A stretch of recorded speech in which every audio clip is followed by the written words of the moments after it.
안녕하세요. 서정아의 지금고전 고등학교 한문입니다.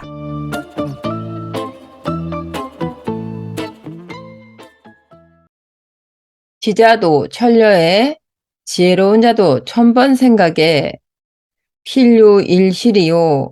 반드시 한 번의 실수가 있고 우자도 천려에 우둔한 자도 천번 생각에 필요일득이라 반드시 한 번의 얻음이 있다. 제 아무리 장자방이나 제갈량이라 해도 그 대단한 계책에 허점이 있을 수 있고 또 시골 총구석에서 낚시나 즐기며 소일하는 사람이라도 천하를 구원할 아이디어가 있을 수 있다. 이런 말인 것 같습니다. 지혜지, 알지자와 해일자 이렇게 두 글자로 이루어졌습니다. 태양과 같이 아주 훤히 다 아는 그런 상태, 지혜롭다, 지혜지.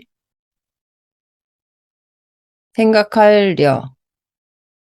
이 글자는 여기 요 부분 호피무늬 호와 생각사 이렇게 두 글자로 이루어졌다고도 볼 수 있지만 그 술동 로자와 마음심 이렇게도 구성이 됐다고 볼 수 있습니다.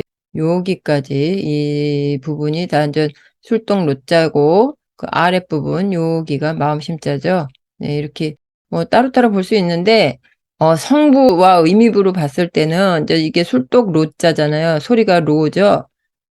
여기도 려고 생각할 려, 이제 리을 그 모음이 같기 때문에 이쪽 술독 로자와 마음심으로 구성됐다고 보는 게 자원으로 보면 이게 맞는 듯도 합니다.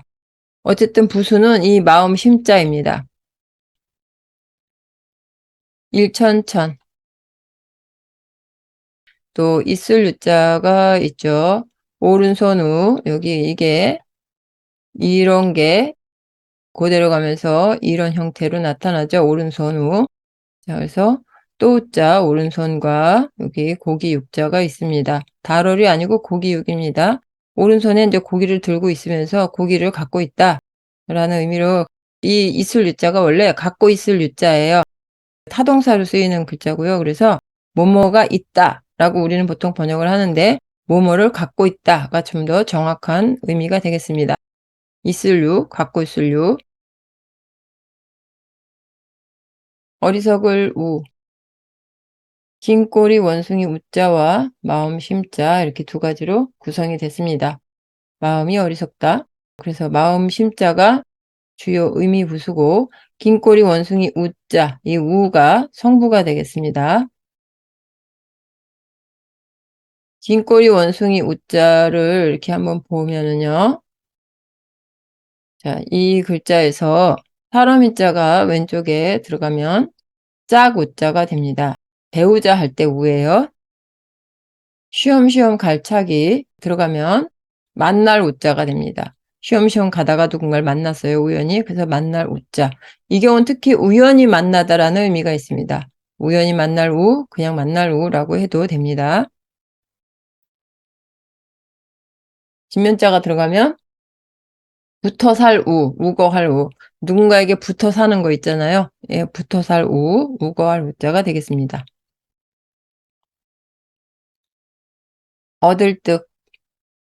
자축거릴 척, 천천히 터벅터벅 걸을 척자와 요 부분이 아침 단처럼 생겼지만 사실은 조개패가 되겠고요. 그 다음에 이거는 마디촌, 그 또자 오른손에 밑에 이제 점 하나 더 있는 거, 이 마디촌자예요. 손으로 뭔가를 주셨어요. 뭘 주셨을까요? 바로 이 조개패자, 재물을 주셨어요. 이게 금문인데요. 주나라 때의 금문이에요. 금문에 보면은 요 아침타자 모양이 이게 그 조개패자 고대 글자거든요. 고대 글자 모습. 조개패자로 그려져 있는 것을 확인할 수 있어요. 그래서 길을 걷다가 이런 그 재물을 손에 쥐인 거예요. 얻은 거예요. 그래서 얻을 득자가 됐습니다. 지자도 천녀의 필류일실이요.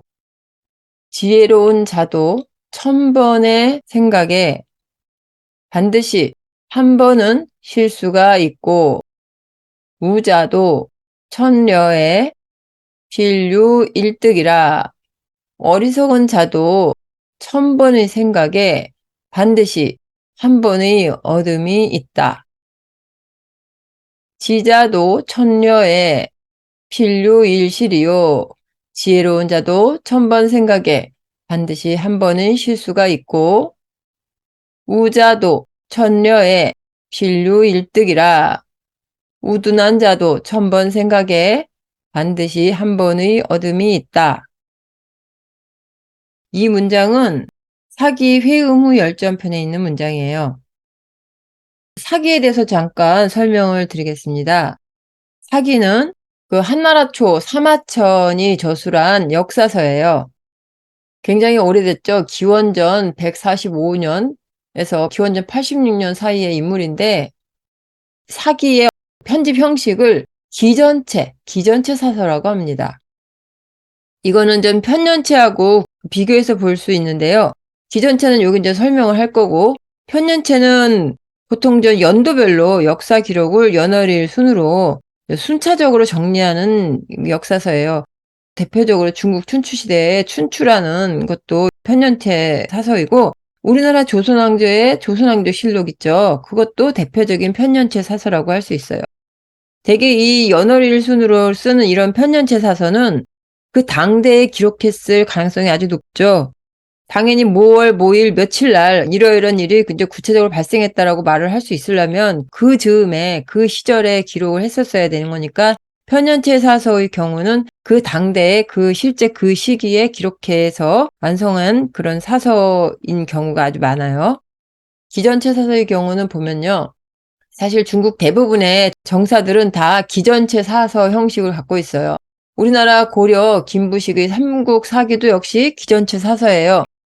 고려사, 조선시대에 완성한 고려사도 기전체 사서인데, 이 김부식의 삼국사기하고는 약간 다른 측면이 있어요. 그건 조금 이따 말씀드리고요. 그래서 이 기전체 사서는 대표적으로 본기, 표, 연표죠. 그리고 서, 이걸 지라고도 합니다. 지, 서, 그 다음에 세가, 열전, 이렇게 크게 5가지로 분류를 해서 기술을 합니다. 본기는 제왕의 역사를 기록한 항목이에요. 그리고 이제 표는 연표고, 서는 이 글서자를 썼는데 사기 이후에는 대부분 지로 바뀌어 있어요. 그래서 서에 포함되는 거는 또 예서, 악서, 율서, 역서, 청간서, 봉선서 이런 등등이 있는데, 이게 대표적으로 이런 것들은 모두 각종 법률이나 제도 관련 그런 내용들이에요. 사기가 이제 한나라 때 역사서잖아요. 최소한 자기네 그 한나라 때까지의 그런 예서, 악서 이런 각종 제도, 법률 이런 걸 좀 담고 있는데, 그 후대에서는 서 대신에 뭐 예지, 악지에서 지자를 뜻지자를 써서 이런 식으로 뭐 율지, 역지 뭐 이런 식으로 바뀝니다. 어쨌든 서와 지는 동일한 격으로 보면 되겠고요. 그 다음에 이제 세가가 있어요. 세가는 제후의 역사예요. 그래서 뭐 오태백세가, 제태공세가, 노주공세가 뭐 이런 순서로 돼 있는데, 오태백은 오나라 태백의 세가고, 제나라 태공의 세가. 그러니까 제나라의 첫 번째 제후가 태공인데, 그 제나라 태공의 세가라고는 했지만 그 사람 후손들로 쭉 이어간 다음에 제후, 그 다음 또 계승한 제후 이렇게 다 이제 연결돼서 기록이 돼 있어요. 노나라도 초조가 주공이라고 돼 있으니까 이제 주공이라는 이름이 붙었을 뿐이고, 노나라 전체 제후국의 역사가 이제 여기에 정리가 돼 있고 이렇습니다. 이런 형식으로 돼 있고요. 마지막에 열전이 있어요. 열전은 특정 인물별 역사를 기록한 편목이에요.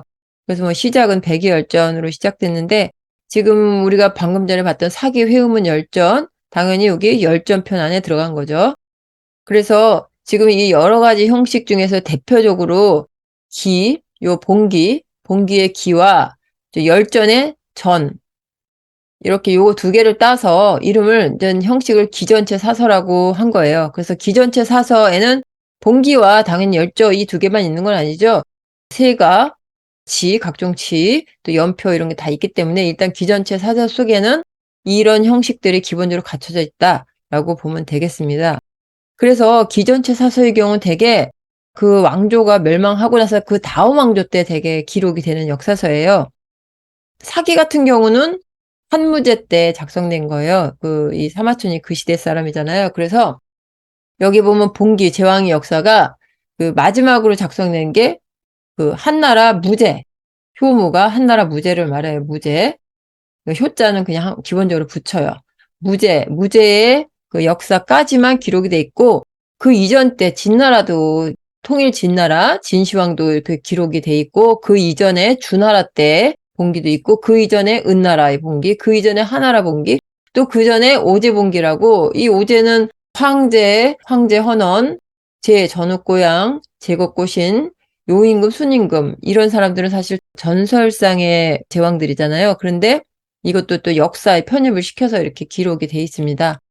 그래서 기전체 사서의 가장 큰 특징은 그 당대의 역사서보다는 주로, 사기 같은 경우는 당대 역사서도 여기에 좀 들어가 있잖아요. 그 자기네 고조봉기부터 이제 효모봉기까지 유방이잖아요. 고조가 한고조 유방. 그 한나라 때 초기의 역사가 포함은 됐지만 가장 많은 그 범위를 차지하는 거는 그 이전 때예요. 그렇죠. 그래서 이 기전체 사서의 특징이 왕조 이전 때 역사 기록 방식이라고 보면 되겠습니다. 아까도 말씀드렸듯 그 고려 김부식의 삼국사기도 기전체 사서의 형식이라고 말씀을 드렸어요. 이건 분명하게 기전체 사서인 게 이제 봉기가 있고요. 연표가 있고, 그 다음에 사기 이후에는 서보다는 지라고 표현을 하니까 지가 있고, 또 세가는 빠져 있네요. 그렇죠? 열전이 이렇게 있어요. 그렇기 때문에 김부식은 고구려 봉기, 또 신라 봉기, 백제 봉기 이런 식으로 표기를 했어요. 즉, 김부식이 바라본 삼국의 위상은 봉기의 역사를 본 거예요. 제왕의 역사를 본 거예요. 그러니까 제후의 역사라고 보지 않았다는 거죠. 그런데 제가 아까도 고려사, 조선시대에 작성된 고려사의 경우는 기전체에서 약간, 물론 형식은 기전체인데 약간 다르다는 얘기는 고려사 같은 경우는 봉기의 역사를 하지 않았고 이 세가의 역사를 넣었어요. 고려를. 조선시대 사람들이 고려를 판단하기를 제후라고 본 거죠. 이거는 일종의 역사 인식의 차이일 뿐이지 실제로 그러하다 아니다는 별개의 문제예요. 어쨌든 고려사도 정확히는 엄밀히는 이런 기전체 사서에 포함된다고 볼 수 있어요.